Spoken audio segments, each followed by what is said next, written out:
వెండి ధరలు కువైట్లో అస్సలు కొనేటిగానే లేవు. హాయ్ గాయస్, బంగారు కొండం అయిపోయిన తర్వాత మనమైతే వెండి కొందామని చెప్పి వెళ్ళాము.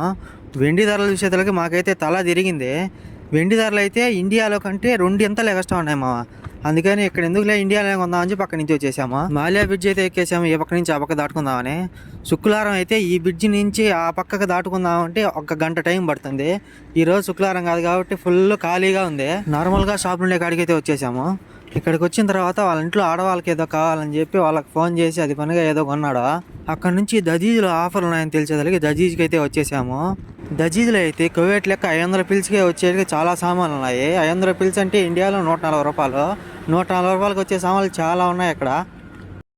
మగవాళ్ళకి కావాల్సినటి, ఆడవాళ్ళకి కావాల్సినటి, పిల్లలకు కావాల్సినటి అన్ని రకాల సామాన్లు అయితే ఉన్నాయి ఇక్కడ. మొత్తం అంతా తిరిగి మనకు కావాల్సిన సామాన్లు అయితే షాపింగ్ చేసేసాము. దాని తర్వాత నాకైతే మధ్యాహ్నం డ్యూటీ ఉన్నదని చెప్పి వచ్చేసాము. సరే అయితే బాయ్ గాయస్.